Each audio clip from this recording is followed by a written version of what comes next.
Hi, it's Andy here at Photech Video. In today's video, I'm going to solve a common dilemma. Which type of camera to use to record behind the scenes studio videos?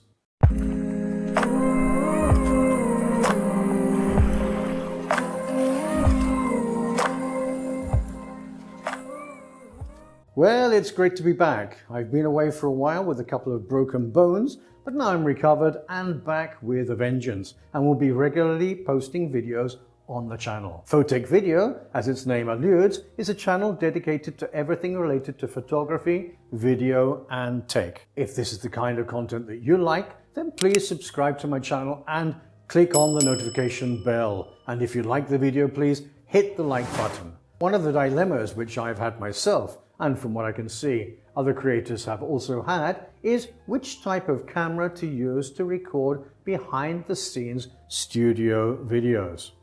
A single lens reflex camera, a mirrorless camera, an action camera, or a dedicated video camera.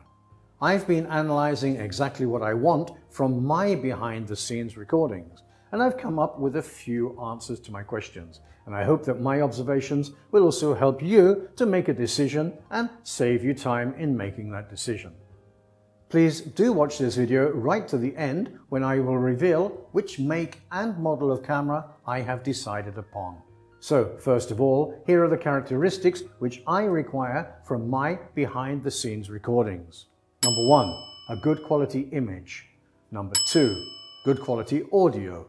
Number 3, a high video resolution. Number 4, a wide field of view. And number 5, a complete depth of field. So my first requirement, which is a good quality image, is obvious, as it's important to offer the highest quality image to my viewers.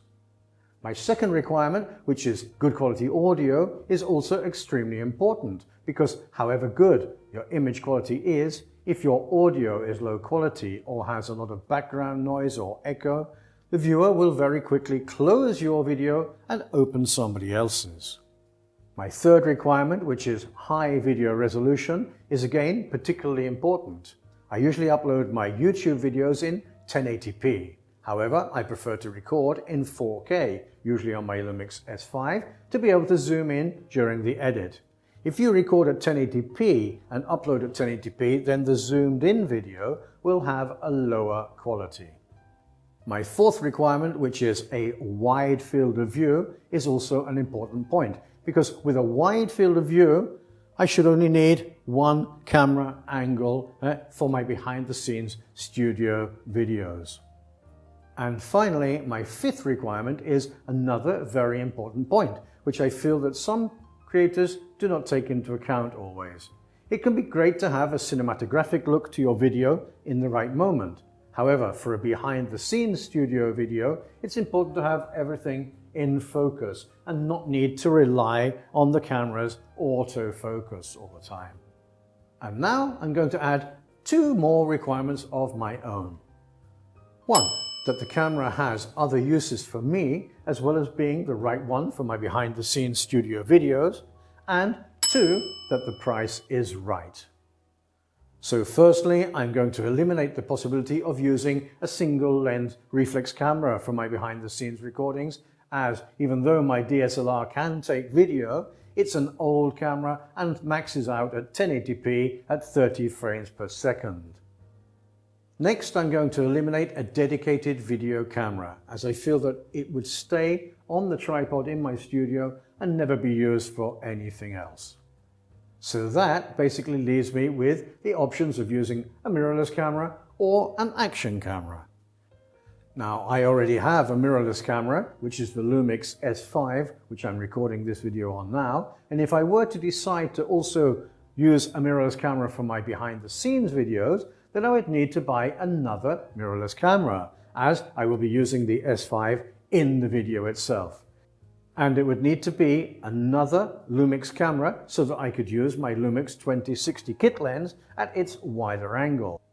Or buy a different brand of camera and also buy a wide angle lens to give me a wide field of view. And that could be quite costly. Another reason for not opting for a mirrorless camera for my behind-the-scenes videos is, as I mentioned before, the need to have everything in focus. By using a mirrorless camera, I would need to use a high f-stop number to close down my aperture to increase the depth of field so as to guarantee that everything is in focus at all times. And by using a higher f-stop, I would need to use more lighting on the set, which again is not ideal. So after eliminating a mirrorless camera for filming my behind-the-scenes studio videos, I'm left with only one option, and that is an adventure camera. An adventure camera seems to tick all the boxes of my 5 requirements for filming behind-the-scenes studio videos, and also the 2 extra personal requirements which I added. So, once the type of camera has been decided on, now I need to find the right action camera for the job. Remember, the first requirement was to have a good quality image.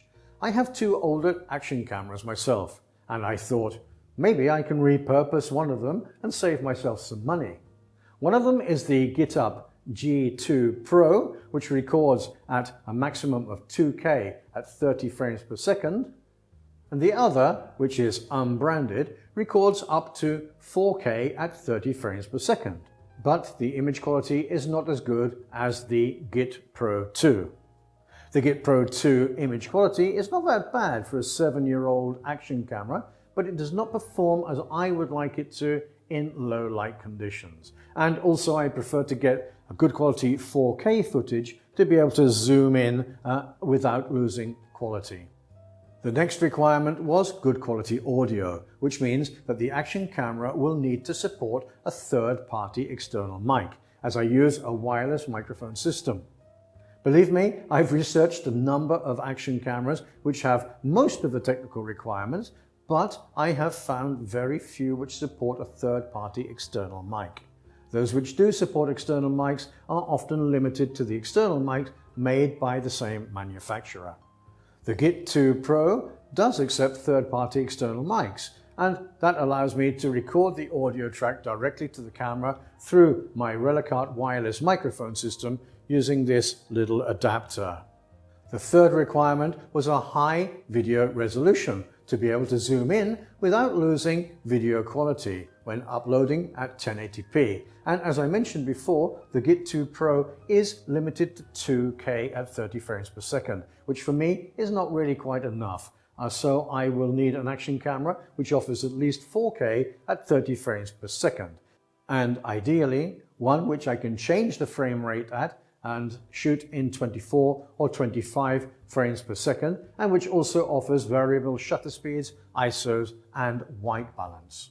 The fourth requirement of the wide field of view should not be difficult to find on any good action camera today, as they offer complete depth of field from very close to the lens to infinity, which on occasions people complain about as it does not look cinematographic, but that is exactly what I need for this type of video.